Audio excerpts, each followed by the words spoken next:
The iron collar around Karga's neck was so tight it had rubbed her green skin raw, and as the auctioneer yanked the chain to make her stumble forward onto the wooden platform, she kept her yellow eyes fixed on the horizon beyond the town square, refusing to let any human see her break. She had been a warrior once, before her clan was slaughtered in the border raids, and she was captured trying to bury her younger brother in the ancestral grounds. Now she was property, standing barefoot on splintered wood while merchants and farmers looked her over like livestock, commenting on the width of her shoulders and whether those muscles would hold up to field work. The autumn sun beat down on the square of Millhaven, a frontier town 3 days' ride from the contested borderlands, and Karga counted her breaths to keep from screaming. "Strong back, good teeth, hardly any scars," the auctioneer called out, a reed-thin man with a voice like rusted hinges. He grabbed Karga's jaw and forced her mouth open to show her tusks, small and white against her lower lip. She understands common, follows orders, started the bidding at 40 silver. Karga had stopped listening to the bids after the first few. What did it matter whether she was worth 40 silver or 400? She would still wake tomorrow in chains, still spend her days breaking her body for people who saw her as an animal. The crowd pressed closer, farmers in homespun wool and merchants in dyed linen, all eager to inspect the monster made docile. A weathered man in the front row reached up and squeezed her bicep like he was testing fruit for ripeness. Karga's fingers twitched toward his throat, but the guard behind her jabbed a rod between her shoulder blades in warning. She forced herself still. 60 silver, someone called from the back. 65, countered a woman in a baker's apron. The bidding climbed slowly. Karga tried to imagine what kind of master each voice represented. Would the baker work her to death kneading dough? Would the farmer who bid 70 silver chain her in a barn at night? It did not matter. They were all the same in the end. 80 silver. This voice was different, quieter, almost reluctant. Karga's gaze flicked down to find its source. He stood apart from the main crowd, a tall man who looked to be in his early 30s, with dark brown hair that needed cutting and sun-weathered skin that spoke of years working outdoors. His clothes were clean but patched in several places, his boots worn but well-maintained. He was not looking at Karga's muscles or teeth. He was looking at her face, and something in his gray eyes made her stomach twist uncomfortably. 80 silver from Harris Nordgren, the auctioneer acknowledged. Do I hear 85? The baker hesitated, then shook her head and stepped back. The crowd had thinned as the price climbed. Most of the remaining bidders were clearly weighing whether an orc was worth the investment.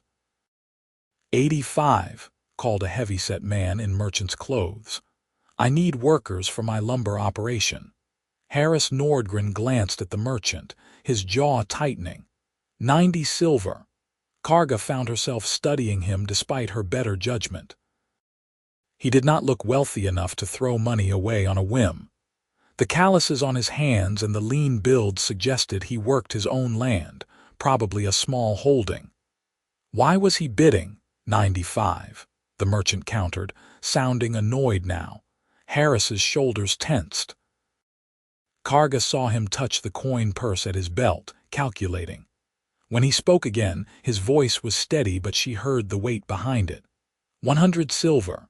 That is my final offer, the crowd murmured. 100 silver was a small fortune for a frontier farmer. The merchant studied Harris, seemed to decide the man would not budge, and waved his hand dismissively. Let the fool have her. I have other business.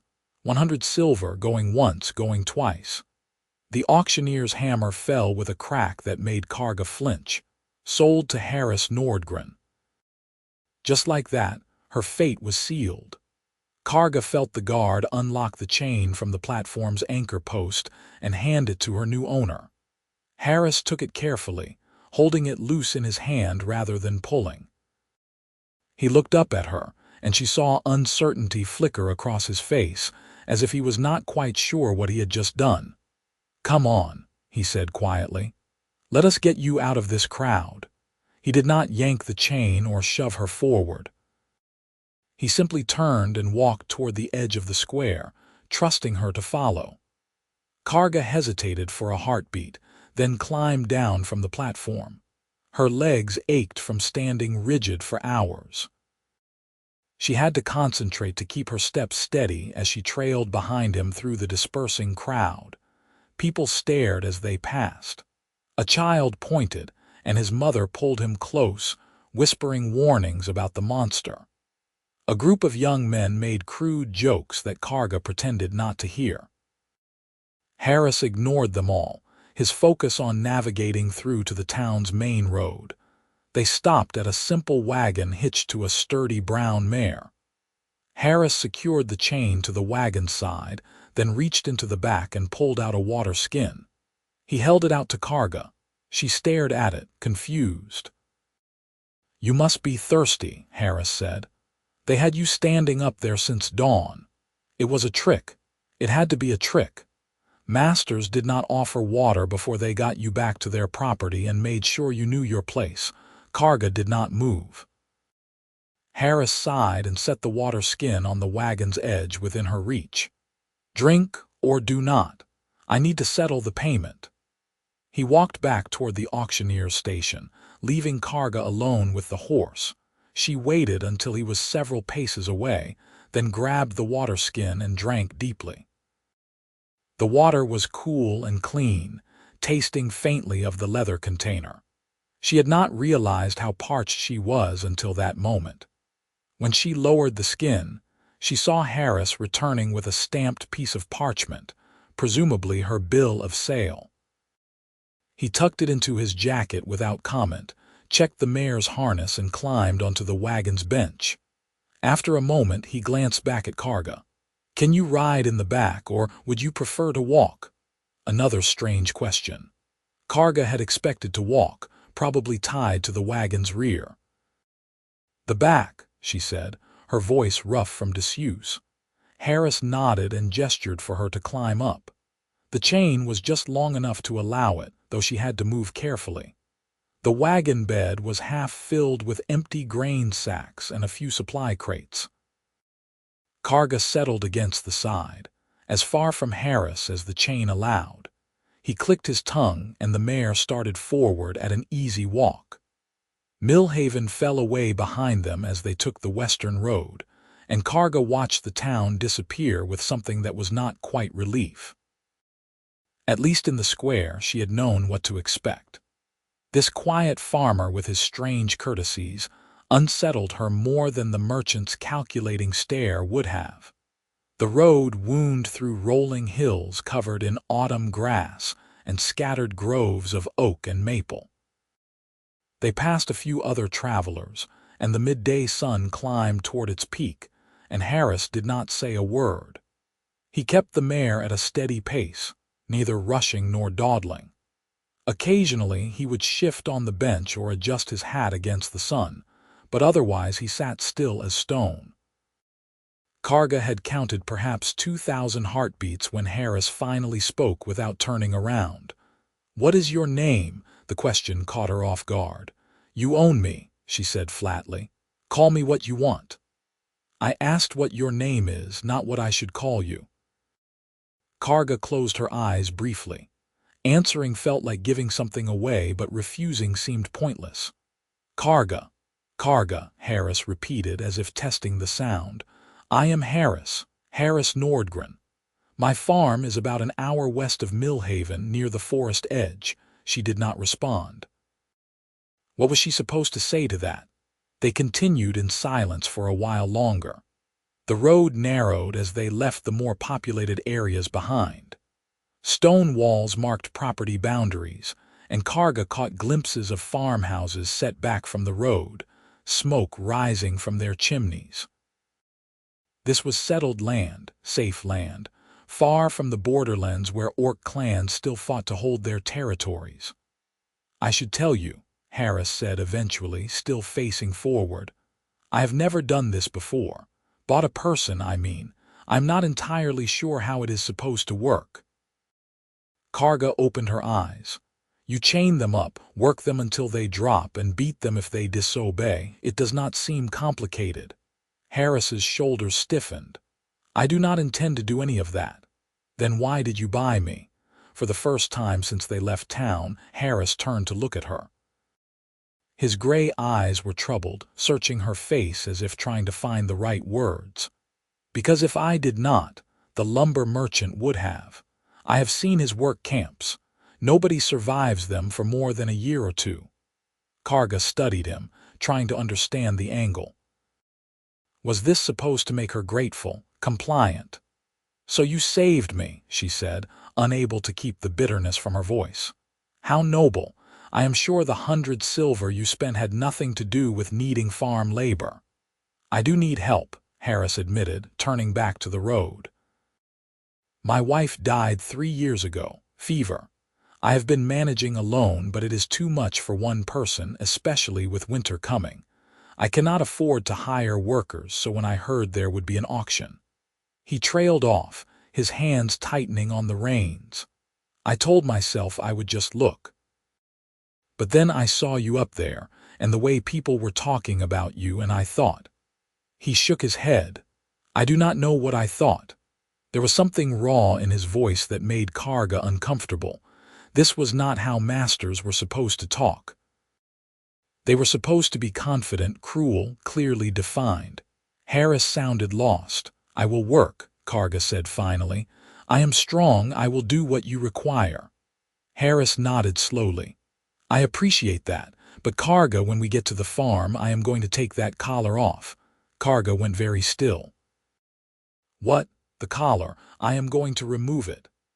Harris glanced back again, and his expression was pained. "I should do it now, but I do not have the right tools. There is a blacksmith's anvil and proper cutters at the farm. It will only take a few minutes." "You are lying." The words came out flat and certain. "Masters do not remove collars. I am not your master. You own me. You have papers that say so." "I have papers," Harris agreed quietly, "but that does not make me your master, and it does not make you my slave." "I thought about this for weeks before I came to town. I knew I needed help, but I could not stomach the idea of owning another person, so here is what I am proposing instead." He pulled the wagon to a stop and turned fully around to face her. "You work for me. I feed you, house you, and pay you a wage.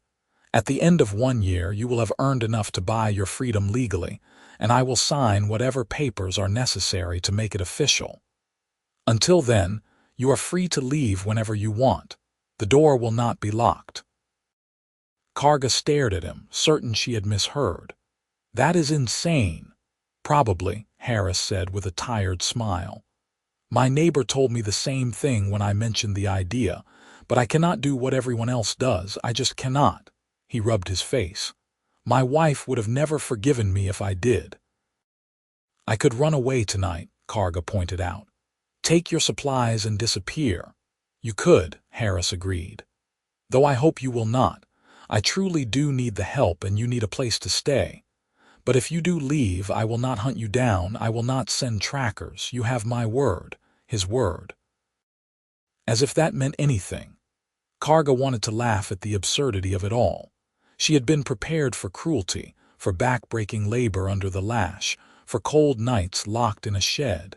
She had not been prepared for a lonely farmer with sad eyes who talked about wages and freedom.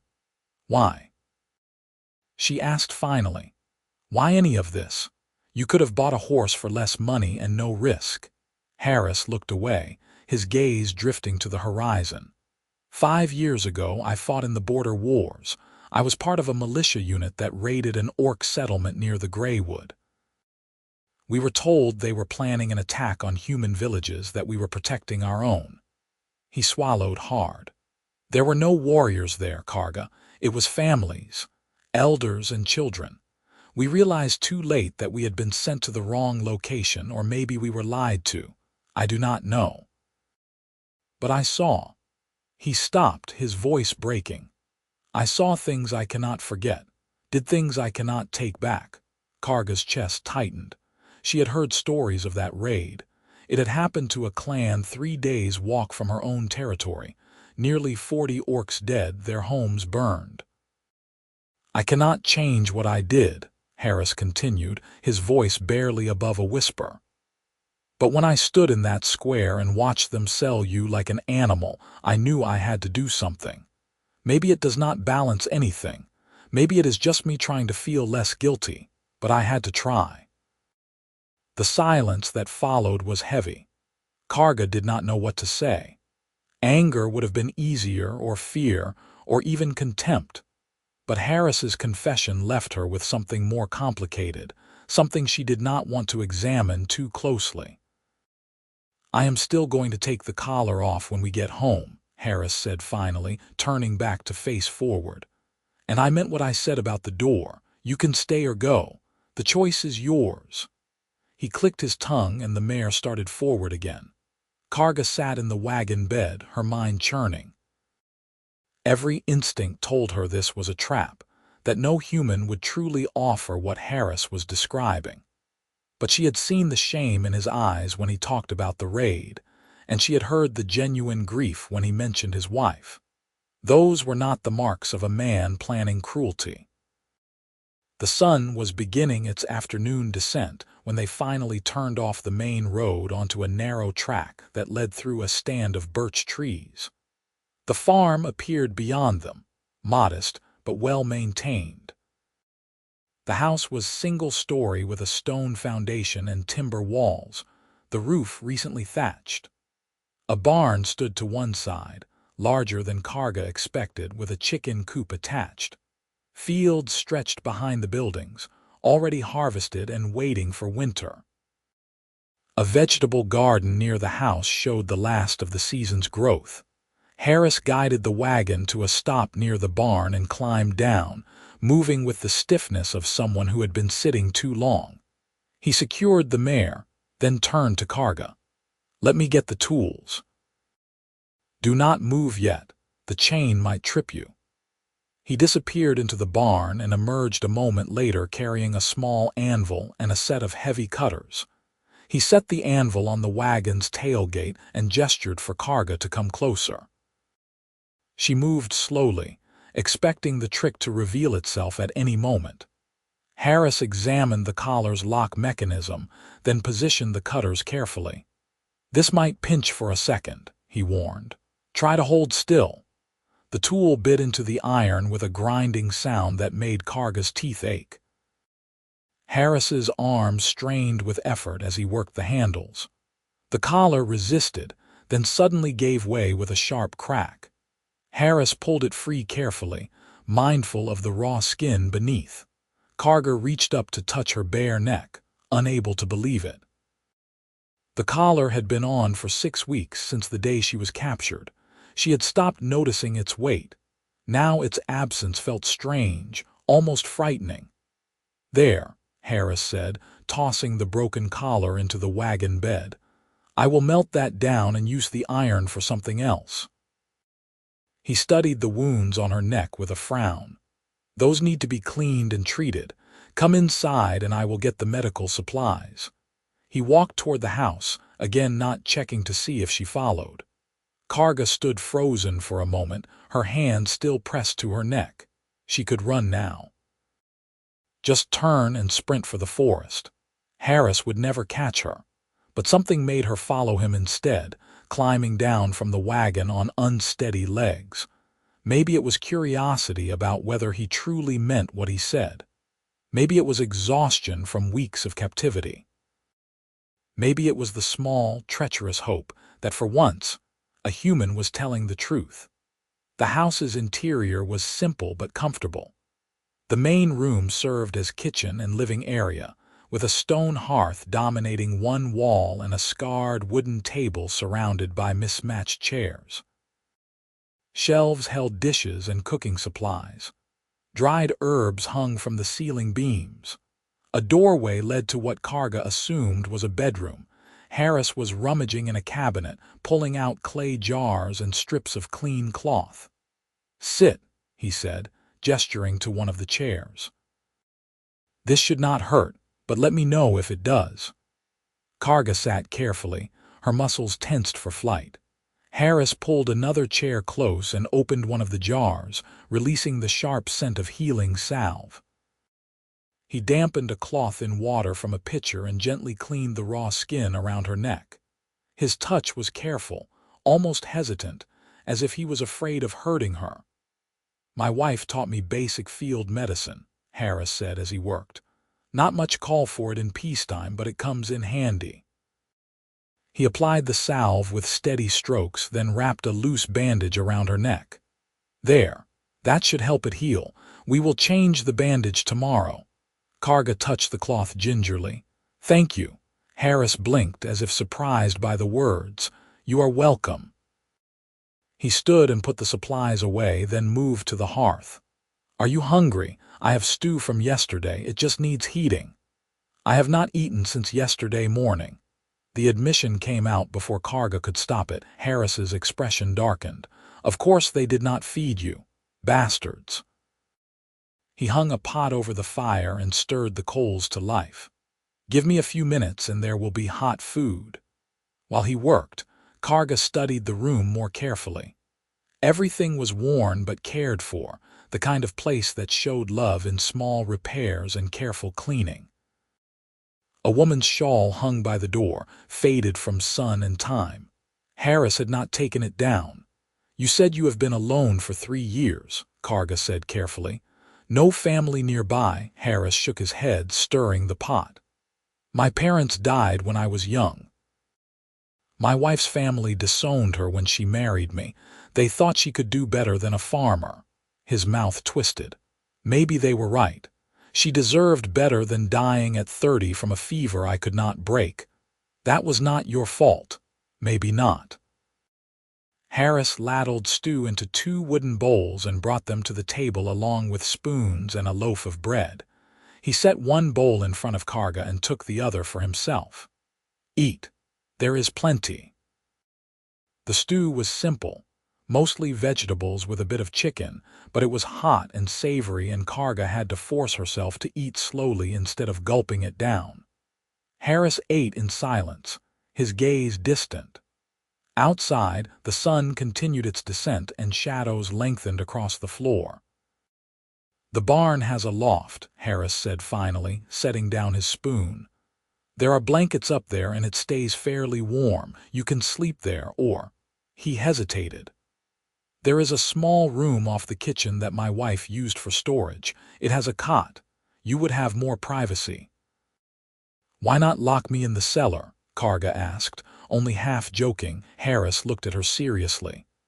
"I told you I am not going to lock you anywhere. And if I steal your food and run away in the night, then I will be hungry and alone, which is not much different from how I have been for 3 years." Harris pushed back from the table and carried his empty bowl to the washing basin. "I am choosing to trust you, Karga. I hope you will choose to stay." It was complete madness. Karga knew that. Any sensible person would take advantage of this foolish human's guilt and good intentions, would rob him blind and disappear before he came to his senses. But she found herself saying, "The storage room is fine. Thank you." Harris nodded, relief flickering across his face. He led her to a door beside the hearth that opened onto a narrow room barely large enough for a cot and a small chest. A single window, shuttered now against the cooling evening air, let in bars of fading light. "I will bring fresh linens," Harris said.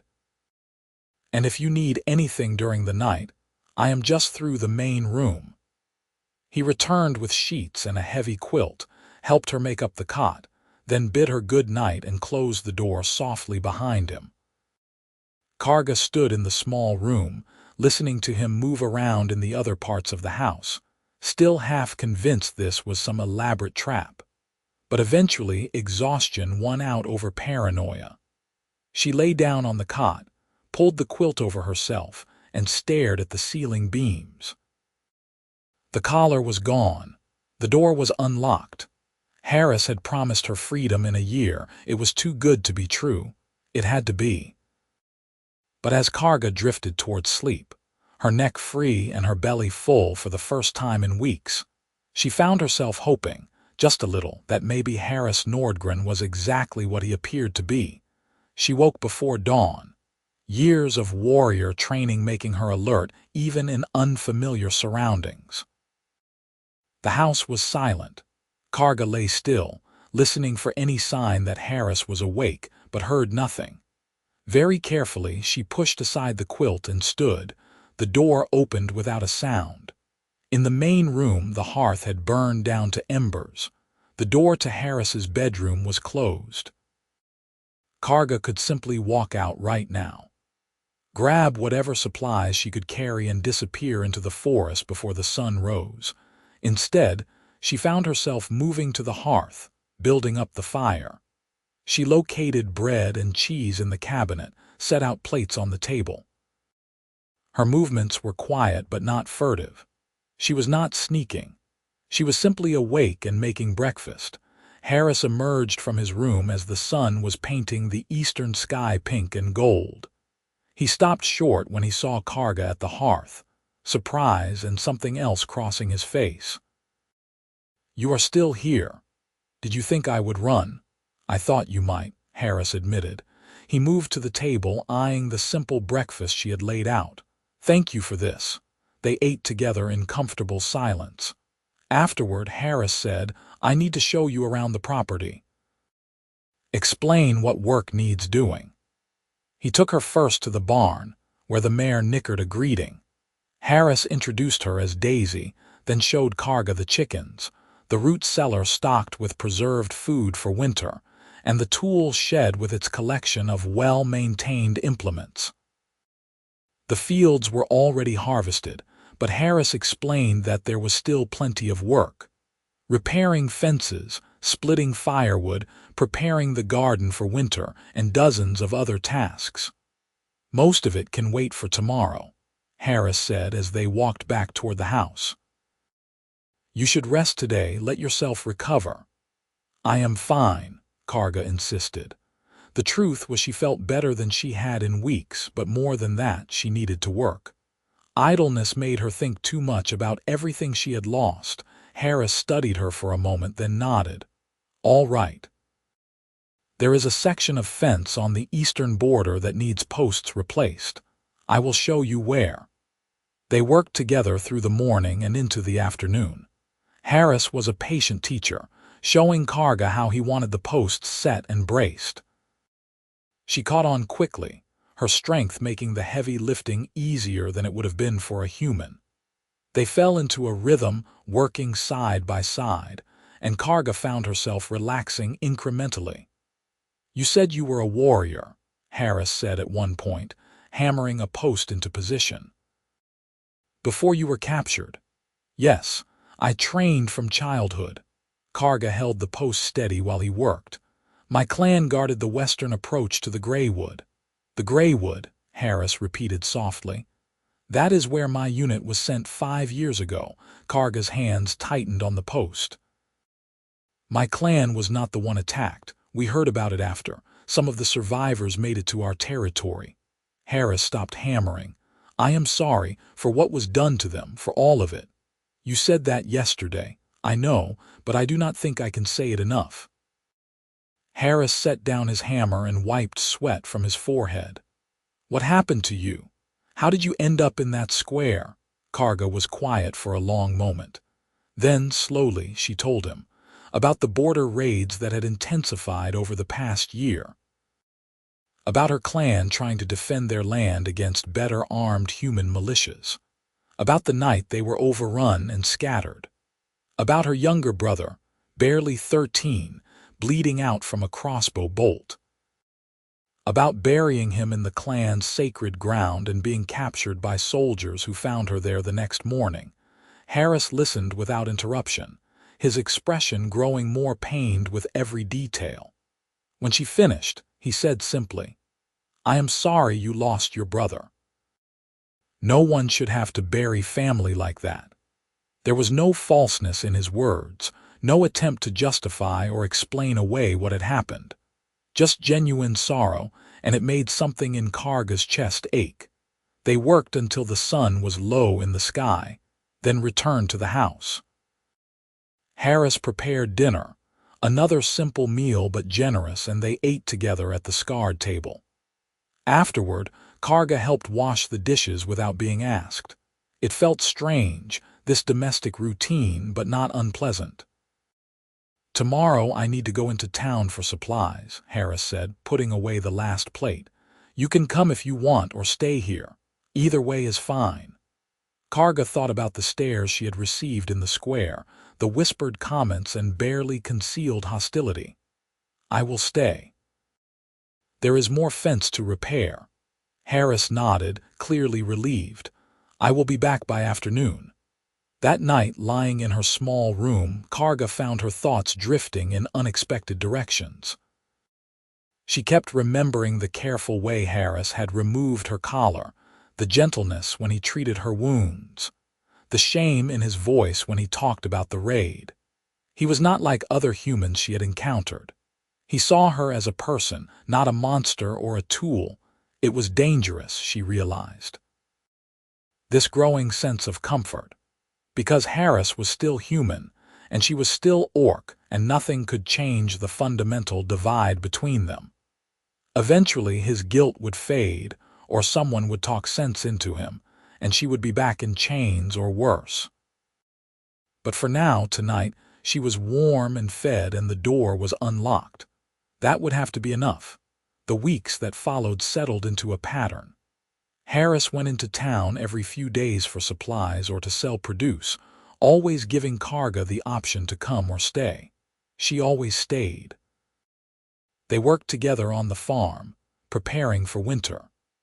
Karga split cords of firewood with an axe, her strength letting her accomplish in hours what would have taken Harris days. She repaired the barn's roof, climbed into the rafters without fear, and secured new shingles against the coming storms. Harris worked beside her when he could, or attended to the dozen other tasks that kept a small farm running. They talked while they worked, brief exchanges at first, then longer conversations. Harris told her about his wife, about how they had met at a harvest festival and married despite her family's objections. About the 4 years they had together before the fever took her. About the crushing loneliness that followed. Karga found herself sharing stories too. About growing up in the clan, training with practice spears and learning to track game through dense forest. About her mother, who had been a clan elder, wise and fierce. About the festivals where different clans would gather to trade and compete in friendly contests. About a world Harris had only seen as an enemy. "It sounds beautiful," Harris said one afternoon as they mended harnesses in the barn. "Your homeland, not savage or monstrous at all." "My people are no different from yours," Karga said, threading leather through a buckle. "We love, we fight, we protect our own. The only difference is you see us as the enemy." Harris was quiet for a moment. "I do not see you as the enemy." "I know," Karga said, and realized it was true. She did know. Somehow, impossibly, this human farmer had become the closest thing to a friend she had in this world. The first snow came in late October, dusting the fields with white that melted by midday. Harris declared it time to prepare the house for deep winter, so they spent a week sealing drafts and organizing the root cellar. Karga proved adept at repairs, her steady hands good for delicate work. They fell into an easy companionship, learning each other's rhythms and habits. One evening, as they sat by the hearth after dinner, Harris pulled out a battered wooden box. "I thought maybe you would like to learn," he said, setting it on the table and opening it to reveal a simple chess set. Karga eyed the carved pieces warily. "I do not know that game. I can teach you.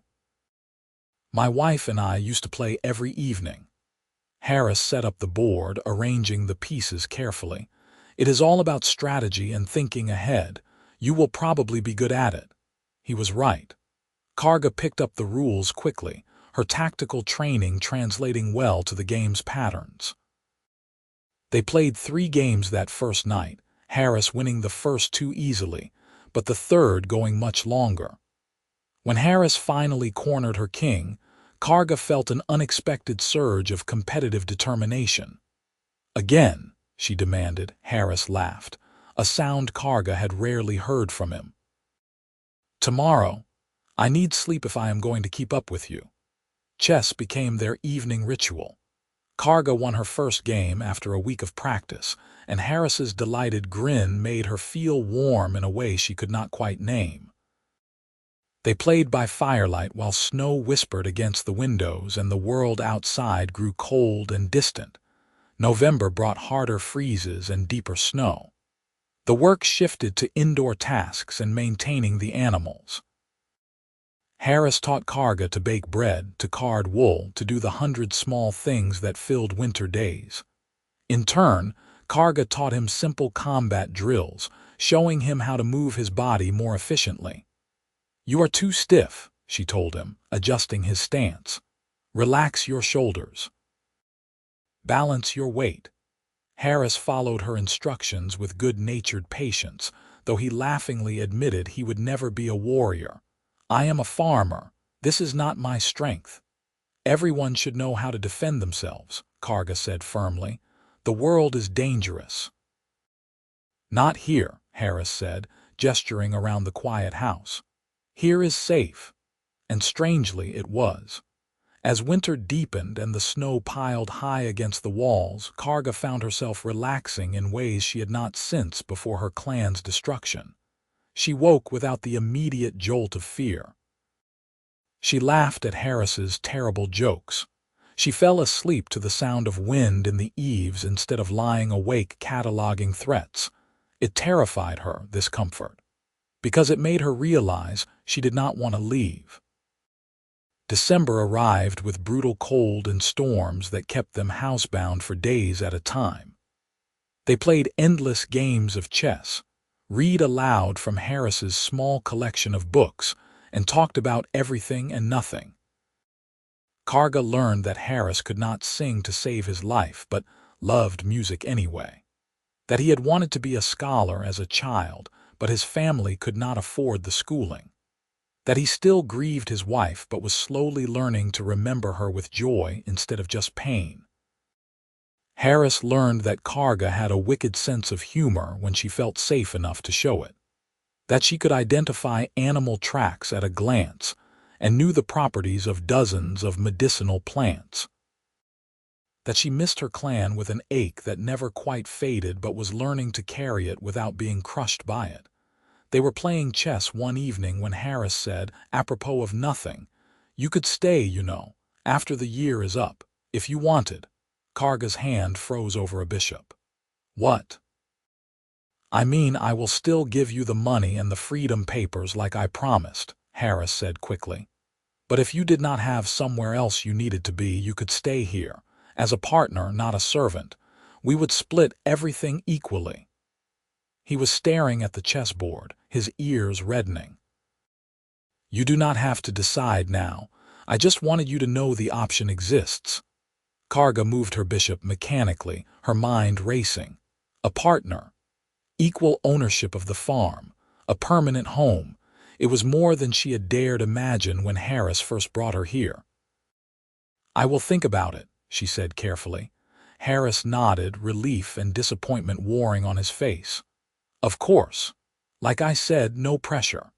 They finished the game in silence, but it was not uncomfortable, just weighted with possibilities neither of them quite knew how to name. That night, lying in her small room, Karga admitted to herself what she had been avoiding for weeks. She cared about Harris, not just as the man who had freed her or even as a friend. She cared about the way his eyes crinkled when he smiled, the careful attention he gave to everything he did. The strength that was not physical but moral, the kind that made him do the right thing even when it cost him. She cared about him in ways that were absolutely forbidden. Orcs and humans did not fall in love. It was not just taboo, it was unthinkable. Their peoples had been at war for generations. Any orc who took up with a human would be cast out, seen as a traitor. And humans, for their part, viewed orcs as beasts. Romance between them was not merely scandalous, it was considered perverse. But Karga's heart did not care about taboos. It beat faster when Harris smiled at her. It warmed when his hand accidentally brushed her passing tools. It ached when she thought about leaving. This was dangerous. This could only end in heartbreak. Karga tried to convince herself to guard her feelings, to maintain distance. She failed completely. Christmas approached, and Harris took on the slightly manic energy of someone trying to make the holiday special. He baked cookies following his wife's old recipes, filling the house with the scent of cinnamon and nutmeg. He carved small wooden ornaments and hung them near the hearth. He even brought in a small pine tree and decorated it with strings of berries. "My wife loved Christmas," Harris explained as he adjusted a branch. "She would spend weeks preparing. I have not really celebrated since she died, but this year." He glanced at Karga. "This year feels different." Karga helped him string the berries, her large fingers surprisingly deft with the delicate work. "My clan had a winter festival too. We would light fires and tell stories of our ancestors. The warriors would compete in strength contests." She smiled at the memory. "My brother always entered even though he was too young. He never won, but he was so determined." "He sounds like he was brave," Harris said quietly. "He was. He would have liked you, I think." Harris looked at her, something unreadable in his eyes. "I am glad." On Christmas morning, Harris presented Karga with a gift wrapped in cloth. She unwrapped it to find a finely made knife, its blade sharp and balanced, its handle wrapped in soft leather. "For you," Harris said. "I had the blacksmith in town make it. I thought you might like something of your own." Karga turned the blade over, testing its weight. It was perfect, clearly made by a master craftsman, expensive. "Harris, this is too much. It is a gift. You are not supposed to argue about gifts." Harris was grinning, pleased by her reaction. "Do you like it?" "I love it," Karga said honestly. "Thank you." She had not thought to prepare anything for Harris, embarrassed now by her oversight. But later, while he was tending to Daisy, she slipped out to the forest. Snow crunched under her feet as she searched for what she needed. She found it after an hour, digging through snow to uncover the delicate winter blooms she remembered from her homeland, frost lilies. They grew in both orc and human territories, small white flowers that bloomed even in deep cold. Her mother had called them symbols of resilience. Karga gathered a handful carefully and brought them back to the house. She found a small clay cup and arranged the flowers in it, then set it on the table as a centerpiece. When Harris came back inside and saw them, he stopped short. "Frost lilies. I have not seen those in years." He touched one delicate petal gently. "Where did you find them?" "There is a small grove north of here, near the stream. My mother always said they mean strength in hardship." Harris looked at her, his eyes bright. "They are perfect. Thank you, Karga." They ate Christmas dinner together, a roasted chicken with vegetables from the root cellar, and played chess until late into the night. As Karga was preparing to retreat to her room, Harris said, "This was the best Christmas I have had in years." "Me too," Karga admitted, and it was true. Despite everything she had lost, despite the uncertain future, this evening had been nearly perfect. January brought deep cold and isolation. The road to town became impassable, so they relied on stored supplies and rationed carefully. Karga did not mind. The enforced solitude meant more time with Harris, more evenings by the fire, more quiet conversations that felt like they were building something neither of them could name. But the isolation also made them careless. It happened in early February, during a brief thaw. Harris had decided to check the fence lines while the weather allowed. Karga went with him, both of them bundled against the lingering cold. They were inspecting a section near the forest when Harris slipped on hidden ice. Karga caught him before he hit the ground, her reflexes faster than thought. Harris grabbed her shoulders for balance, and suddenly they were very close, Karga's arms around his waist and Harris's hands gripping her firmly. They froze, awareness crackling between them. "Sorry," Harris said, but he did not let go. "It is fine," Karga replied, but she did not release him either. They stood like that for a heartbeat, 2, 3. Then Harris lifted one hand to Karga's face, his rough fingers brushing her cheek with impossible gentleness. "Karga," he said, and her name in his mouth sounded like a prayer.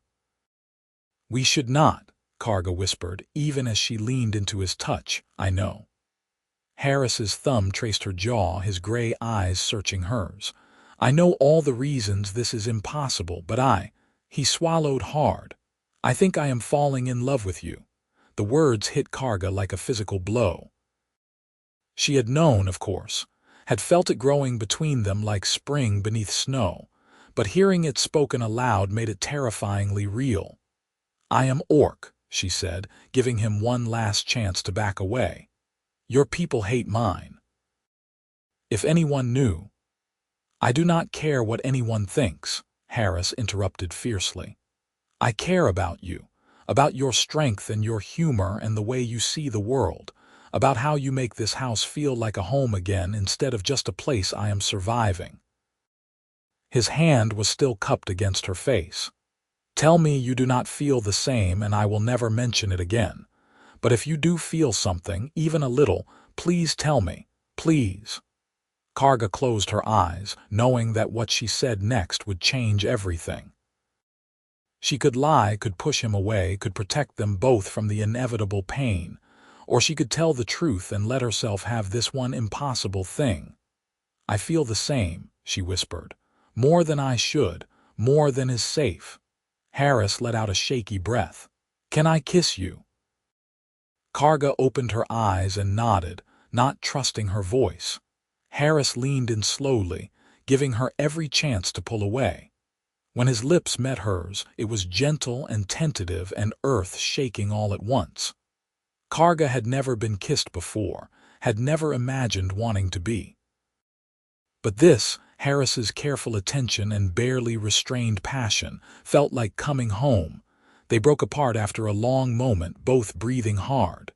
Harris rested his forehead against hers. "Is this all right? Are you all right?" "Yes," Karga managed. "More than all right." Harris smiled, radiant with joy, and kissed her again. They stood in the snowy field holding each other, and for a brief, perfect moment nothing else mattered. But reality reasserted itself as they walked back to the house. "We have to be careful," Karga said, her hand clasped in Harris's. "If people in town found out, they will not," Harris promised. "I will be discreet, we both will. But Karga, I do not want to hide what you mean to me, not forever." "One step at a time," Karga said, squeezing his hand. "This is already more than I thought I could have."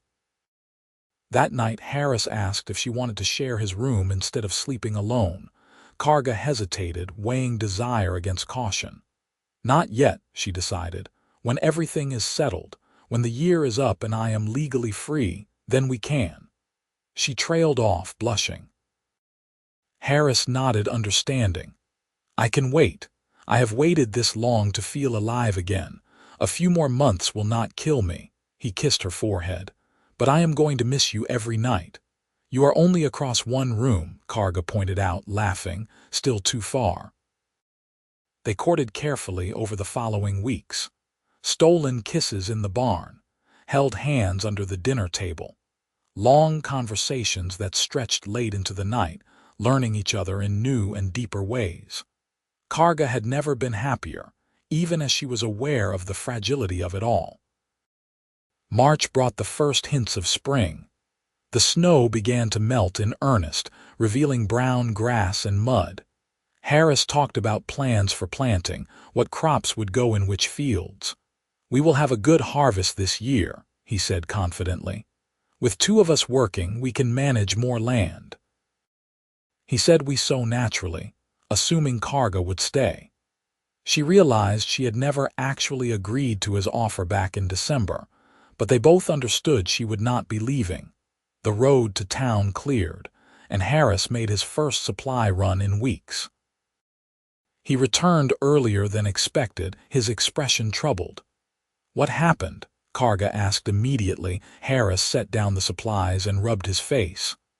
"I ran into Marcus Davies in town, the lumber merchant who bid on you at the auction." Karga's blood went cold. "What did he want?" "He asked how you were working out, made some comments about hoping I was not being too soft with you." Harris's jaw tightened. "I told him you were an excellent worker and none of his business, but he laughed and said he hoped I remembered that orcs were not people, just animals. That I should not get attached. Did he suspect anything?" "No, I do not think so. He was just being cruel." Harris pulled Karga into his arms, holding her tight. "It reminded me that we have to be careful, that there are people who would hurt you if they knew what you are to me." Karga pressed her face into his shoulder, breathing in his familiar scent. "I know, I have always known."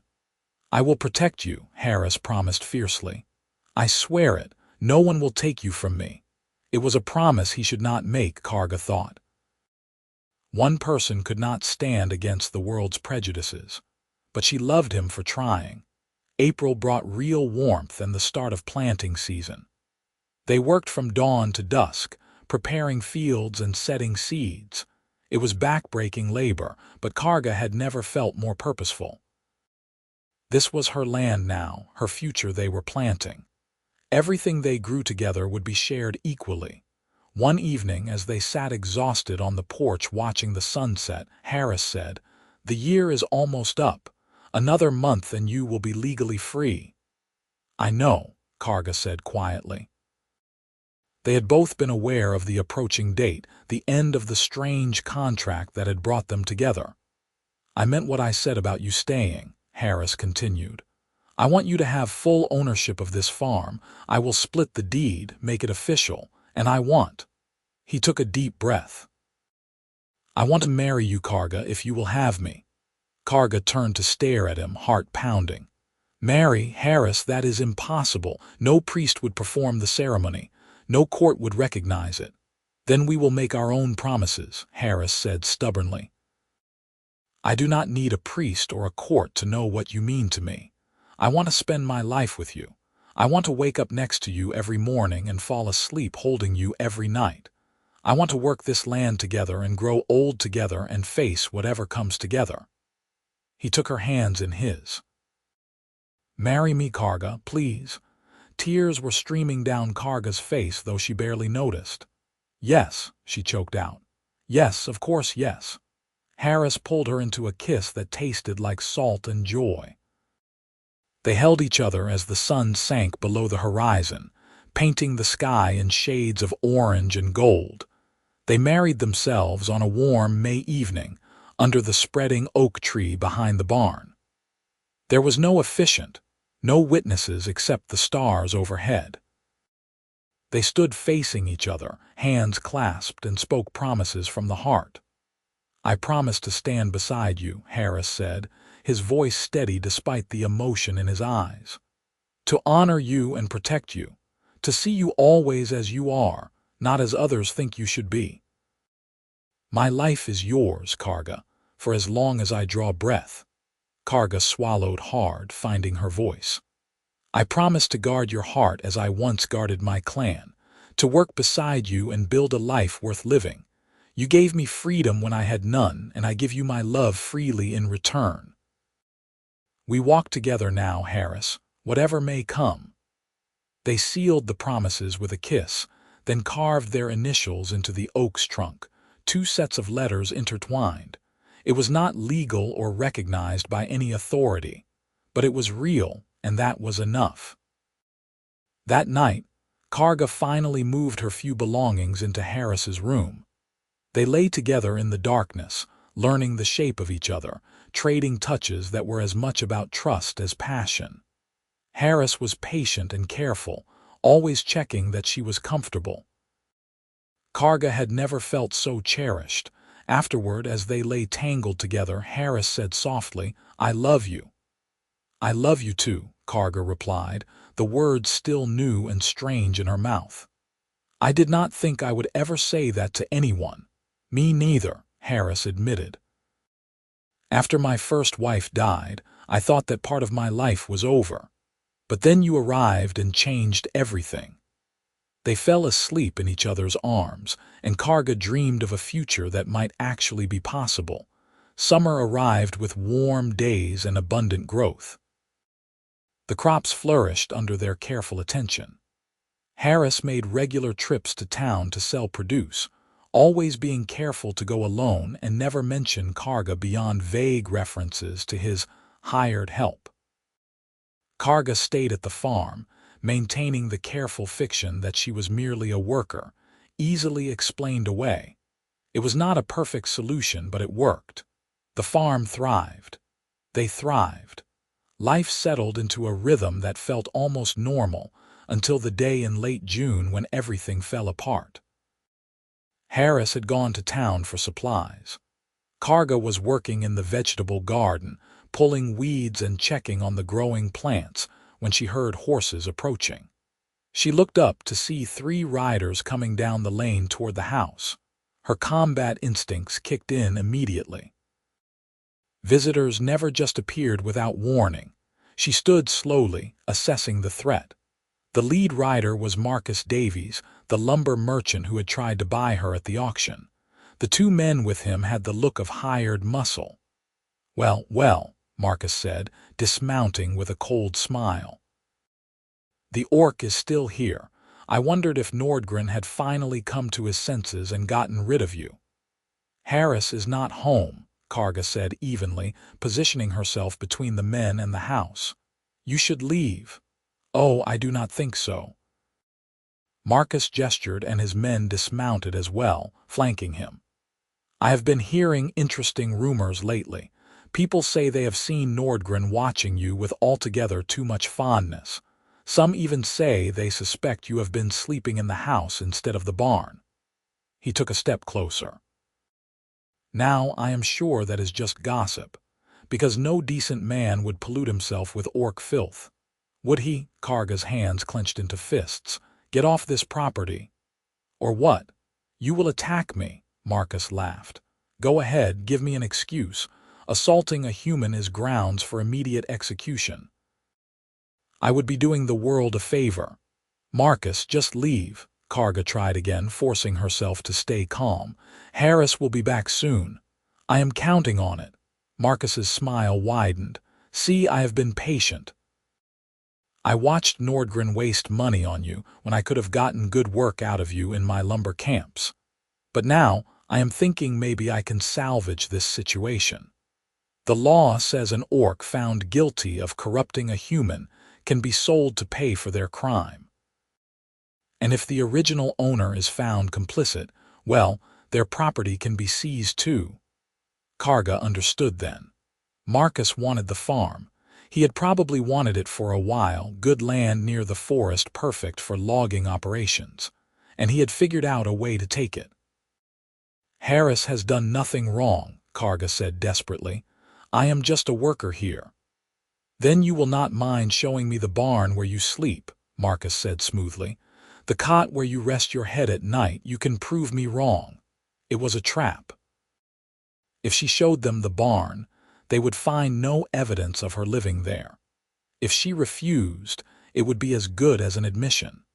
Either way, Marcus had enough pretext to cause trouble. Karga was still trying to figure out a response when Harris's wagon appeared on the road.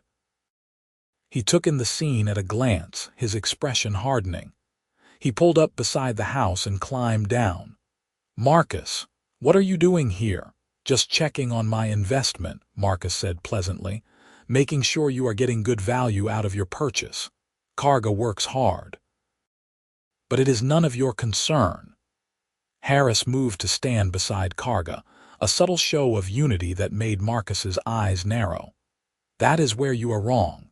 See, I have been hearing troubling things. Rumors that you have been treating this orc more like a wife than a slave." And if that is true, well, it is a crime against decency. Marcus folded his arms. So I am here in my capacity as town council member to investigate. You are not a lawman, Harris said flatly. You have no authority here. I have enough authority to report what I see to the sheriff. And I see an orc standing mighty close to you, Nordgren. An orc with no visible collar or chains. An orc who looks mighty comfortable in your home. Marcus's voice dropped to a dangerous purr. An orc who was seen by one of my workers last week kissing you behind the barn. Karga's blood turned to ice. They had been so careful, but apparently not careful enough. Harris went very still. Your worker is mistaken. I do not think so. Marcus took another step forward. Here is what is going to happen. You are going to sign this farm over to me as payment for corrupting your orc property. The orc is going to come work in my lumber camp to pay off her crime, and you are going to leave town before I have you arrested for perversion. No, Harris said simply. Marcus's pleasant expression vanished. That was not a request. I do not care. You are not taking my farm and you are not taking Karga. Harris's hand dropped to his belt where Karga knew he kept a knife. Get off my property. Now, Marcus gestured to his men. Take the orc. Kill Nordgren if he resists. Everything happened very fast after that. The two hired men rushed forward. Harris drew his knife. Karga grabbed a garden hoe and swung it like a staff, catching one man in the ribs and sending him sprawling. Harris grappled with the second man, their knives clashing. Marcus pulled a crossbow from his saddle and aimed it at Karga. Stop fighting or I put a bolt through your skull. Karga froze, the hoe raised defensively. Harris kicked his opponent away and turned to see the crossbow. Marcus, do not. She is property, Marcus snarled. I can destroy property that resists lawful seizure. Now both of you on your knees. The situation was impossible. If they surrendered, Marcus would take the farm and send Karga to die in his lumber camp. If they fought, someone would end up dead. Karga tried desperately to think of a way out. Then she heard hoofbeats, more riders coming fast up the road. Marcus heard them too, his expression flickering with uncertainty. 6 men rounded the bend, led by a gray-haired man wearing a sheriff's badge. He took in the scene quickly and his expression darkened. Marcus Davies, lower that weapon. Now. Sheriff Brennan, this is not what it looks like, Marcus started. It looks like you are trespassing on private property with armed men, threatening the owner, Sheriff Brennan said coldly. Lower the crossbow or I will arrest you for assault. Marcus hesitated, then lowered the bow with obvious reluctance. The sheriff dismounted, his deputies following suit. He looked at Harris. Are you all right, Nordgren? We are now, Harris said, his knife still in hand. Marcus was trying to force me to sign over my farm. Is that true? The sheriff looked at Marcus, who was rapidly calculating his options. I have reason to believe Nordgren is engaging in unnatural acts with his orc, Marcus said, shifting tactics. As a council member, I have the right to investigate. You have the right to report suspected crimes to me, Sheriff Brennan corrected. You do not have the right to form a private militia and threaten people.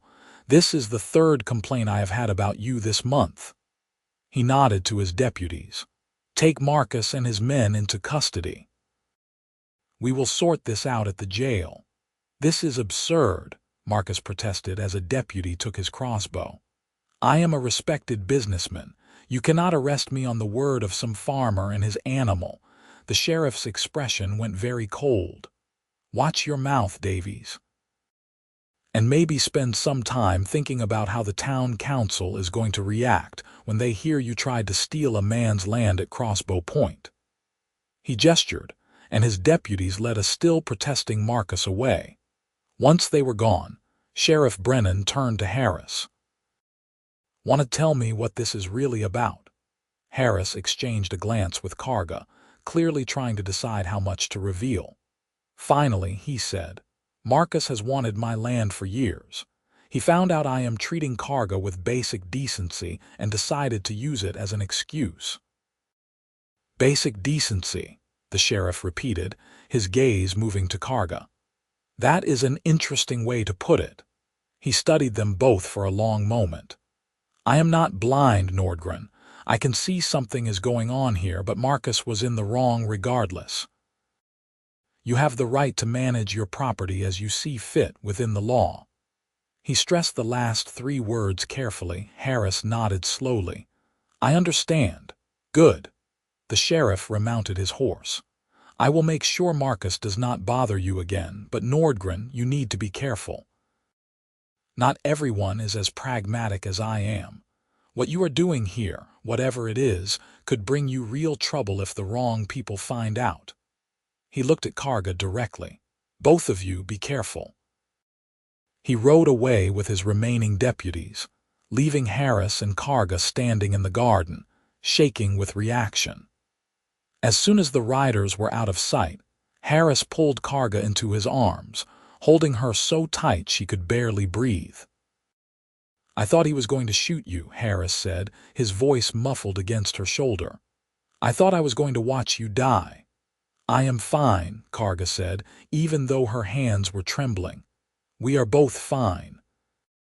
They held each other until the shaking stopped, then went inside the house and bolted the door. Harris paced the main room, energy and fear needing an outlet. We cannot stay here. Marcus is not going to let this go. Even if the sheriff arrests him, his friends on the council will make our lives hell. Where would we go? Karga asked quietly. Harris stopped pacing and looked at her. North, past the borderlands. I have heard there are settlements there, places where humans and orcs live in peace. We could start over where no one knows us. That is a fantasy, Karga said, though her heart yearned for it to be true. Humans and orcs do not live in peace anywhere. Then we will make it true. Harris took her hands, his grip fierce. I am not giving you up. I will give up everything else, the farm, the town, all of it, but not you, never you. Karga felt tears prick her eyes. Harris, I cannot ask you to abandon your whole life. You are not asking, I am choosing. You are my life now. Harris pulled her close, resting his forehead against hers. Say you will come with me. Please. Karga thought about the farm they had built together, the crops they had planted, the marks they had carved in the oak tree. Leaving would mean abandoning all of it, starting over with nothing in an uncertain future. But staying meant living in fear, always waiting for the next Marcus Davies to tear them apart. Yes, she said finally, I will go with you. They spent the next week preparing. Harris sold what he could quietly, converting assets to portable wealth. They packed supplies, sorted through belongings, decided what was essential and what could be left behind. The process was bittersweet. Harris was leaving the home he had built with his first wife, the land he had worked for years. But he did it without complaint, focused on their future rather than mourning the past. Sheriff Brennan visited once more, 3 days before they planned to leave. He sat at their kitchen table and accepted a cup of tea, his weathered face thoughtful. Marcus is being fined and removed from the town council, but his family has money and influence. He will cause trouble for you if you stay. We know, Harris said. We are leaving. The sheriff nodded as if he had expected this. Smart. If anyone asks, I will say you sold the farm and moved south. That should throw them off your trail. He pulled a folded piece of paper from his jacket. There is a settlement 3 weeks' ride north called Haven's Rest. It is technically in orc territory, but they have a treaty with the human border towns. Both peoples trade there. I think you would be safe there. Harris took the paper, which turned out to be a rough map. Why are you helping us? Sheriff Brennan was quiet for a moment. 20 years ago, I had a daughter, sweetest girl you ever met. When she was 16, she fell in love with an orc trader who came through town twice a year. I tried to talk sense into her, told her it was impossible. She ran away with him anyway. He stared into his tea. I never saw her again. I spent years angry, thinking the orc had stolen her. But then I got a letter. She was happy, married with children, living in a mixed settlement somewhere north. She said she had never regretted her choice. He looked up, his eyes damp. I regretted mine every day. I drove my daughter away because I could not see past my prejudices. I am not going to make that mistake twice. Harris gripped the sheriff's hand. Thank you, truly. Just be happy, the sheriff said gruffly. And if you ever make it to Haven's Rest, tell them Sheriff Brennan sent you. They will know what it means. After he left, Harris and Karga studied the map. 3 weeks north through contested territory and wilderness. It would be dangerous, but they had each other and they had hope. They left on a gray morning in early July. Harris signed the farm deed over to a young couple from town who had been saving to buy land. He sold it for half what it was worth, but insisted they pay him over time. Start your life together, he told them. Make the place happy again. Karga took one last look at the oak tree with their carved initials, the garden they had planted, the house that had been a sanctuary. Then she climbed into the wagon beside Harris and did not look back. The journey north was hard.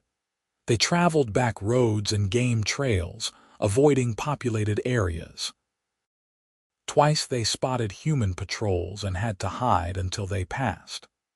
Once they were chased by bandits and only escaped because Karga's knowledge of forest terrain let them lose their pursuers in dense undergrowth. But there were good days too. Camping under stars so thick they looked like spilled milk across the sky.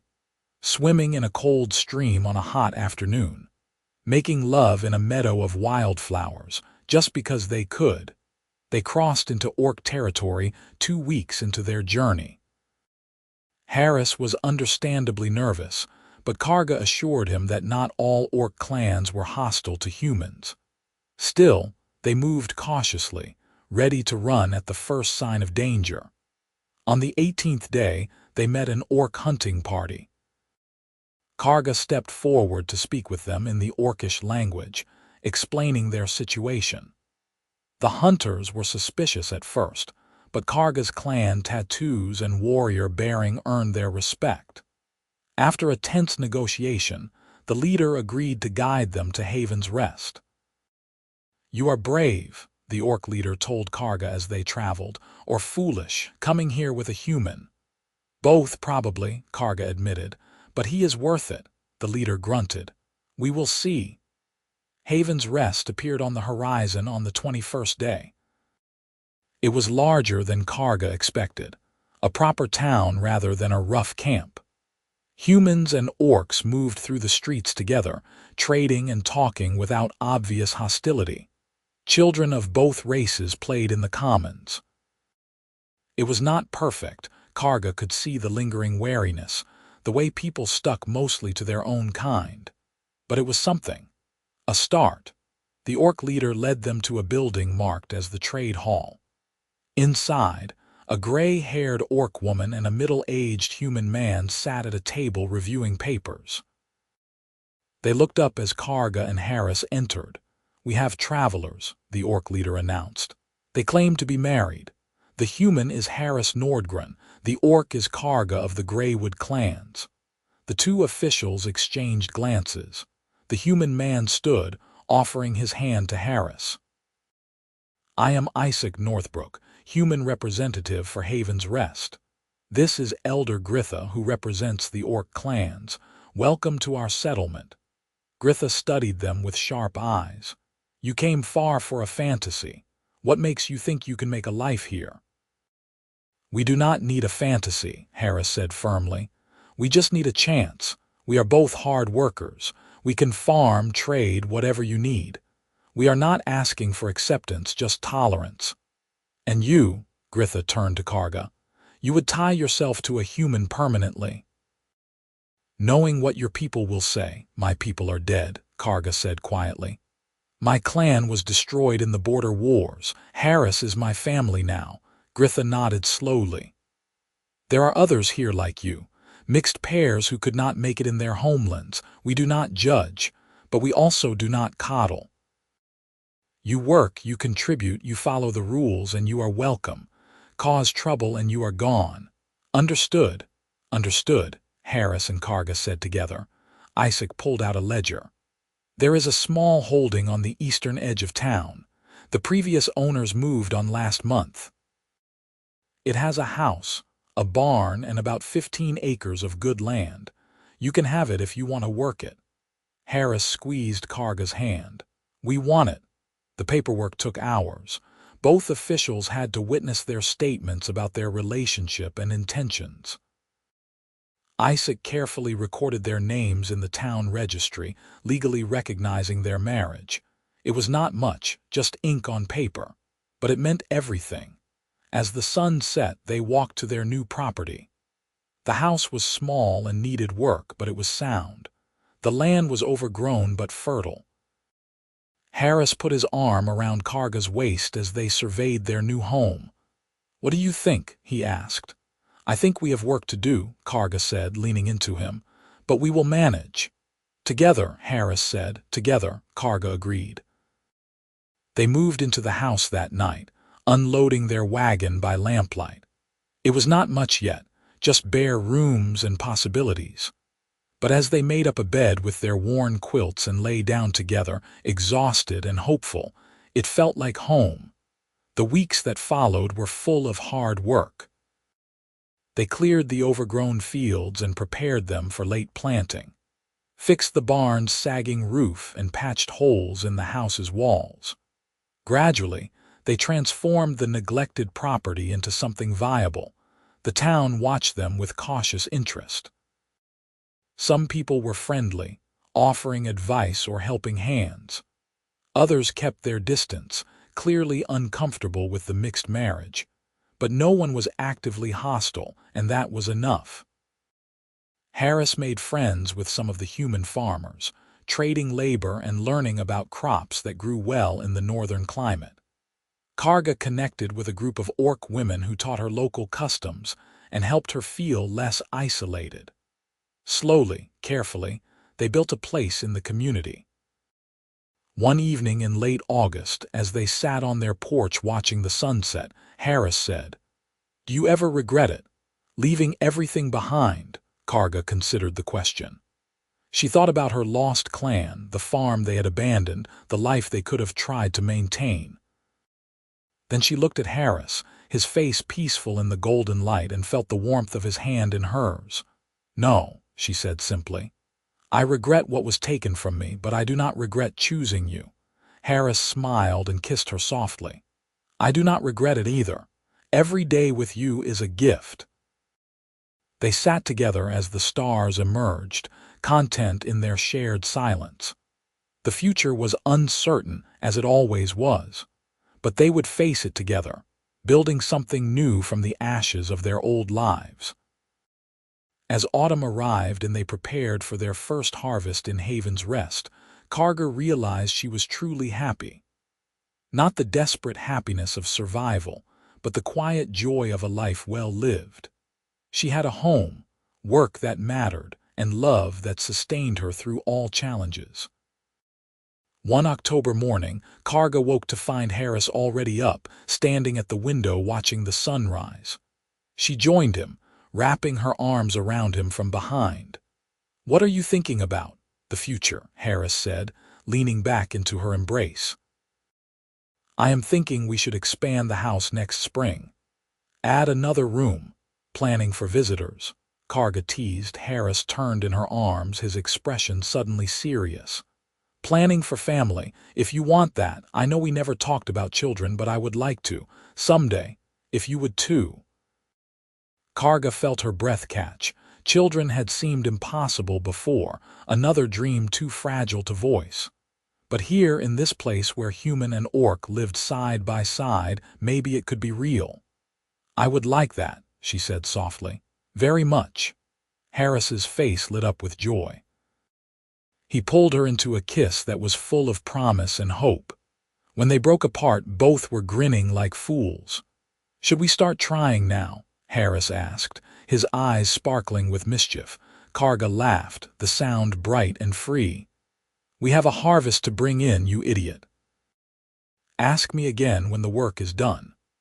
"I am going to hold you to that," Harris warned, pulling her close again. They stood together in their small house, planning a future that once would have been unthinkable. And as the sun climbed higher, painting their world in shades of gold, Karga felt gratitude for every impossible choice that had led her here. The harvest was abundant, their first season's work yielding more than they hoped. They sold surplus at the market and saved the profits carefully. Winter came gently to Haven's Rest, snow falling in soft blankets rather than harsh storms. Harris and Karga spent the cold months working on house improvements and getting to know their neighbors better. In February, Elder Gritha invited them to a council meeting. "We need people willing to serve as mediators," she explained. "When disputes arise between human and orc residents, we need those who understand both perspectives. You two would be perfect." Harris and Karga looked at each other. It was an honor, a sign that the community trusted them. "We would be glad to help," Harris said.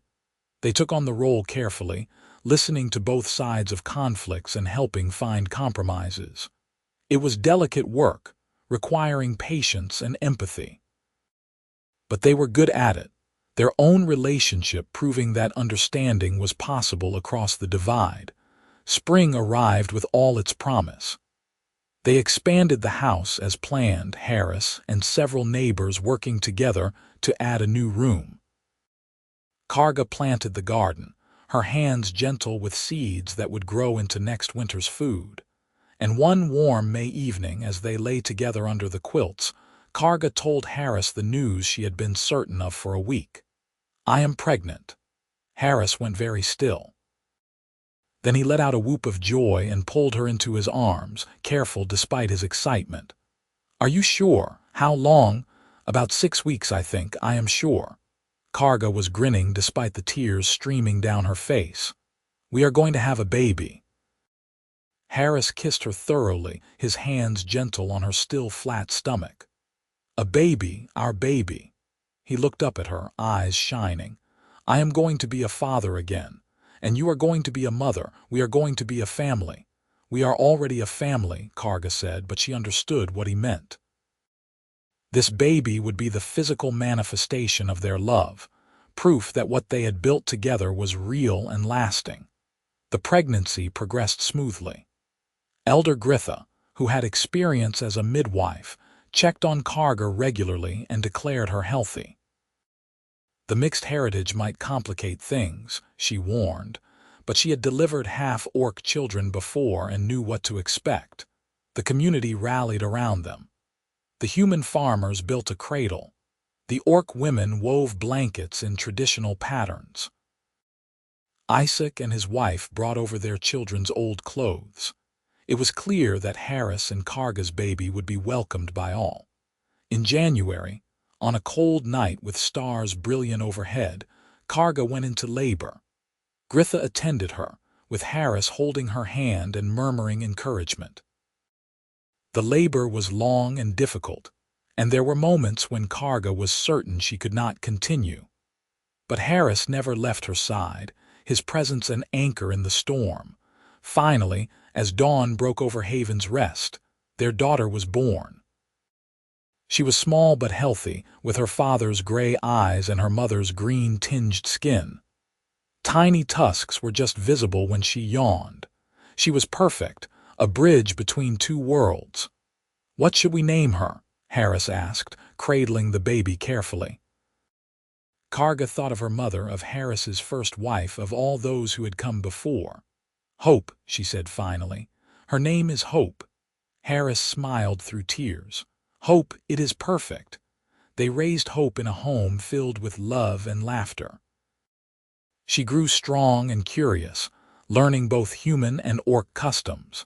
By the time she was walking, she could speak words in both common and orcish. The town adored her, this symbol of what was possible when prejudice gave way to understanding. 2 years after Hope was born, Karga gave birth to a son they named Henry. He had his mother's warrior spirit and his father's gentle heart. The siblings were inseparable, playing together in the fields and learning about the world from parents who taught them to see people rather than races. Years passed. Harris and Karga aged together, their love deepening with time. They expanded their farm, became respected community leaders, and watched their children grow into thoughtful adults. Hope became a teacher, educating the next generation. Henry became a builder, helping construct new homes for the settlement's growing population. On their 20th anniversary, Harris took Karga back to the oak tree on their original farm. They had made the journey south carefully, just the two of them, to see if the marks they had carved still existed. The tree had grown, its trunk wider than before, but their initials were still there, weathered but visible. Harris traced them with one finger. 20 years. Can you believe it? Karga leaned against him, gray now threading through her dark hair. Sometimes it feels like yesterday, sometimes like forever. Do you ever wonder what would have happened if I had not bid on you that day? Harris asked. I try not to, Karga admitted. That way lies darkness. I would rather focus on what we have. Harris nodded, pulling her close. 20 more years, at least, Karga promised. Probably longer. They carved the date into the tree beside their initials, marking 2 decades of love against all odds. Then they traveled back to Haven's Rest, back to their home and family, and the life they had built together. More years passed. They became grandparents, then great-grandparents. Haven's Rest grew and prospered, its mixed community becoming a model for other settlements. Harris and Karga watched it all, proud of what they had helped create. One autumn evening, when they were both old and gray, they sat together on their porch watching the sunset. Hope and Henry were inside with the grandchildren, their laughter floating through the open windows. The fields were golden with harvest. The air smelled of wood smoke and coming winter. I have been thinking, Harris said, his voice rougher with age but still warm. About that day in the square, about the question I asked you. Karga frowned. You never asked me a question that day. You just took my chain and led me away. No, later, in the wagon, I asked your name. Harris took her weathered hand in his. That was the strange question everyone talked about afterward. Why would I care what an orc was called? Why did it matter? Did it matter? Karga asked, though she knew the answer. It was everything, Harris said simply. Because once I knew your name, you stopped being property and became a person.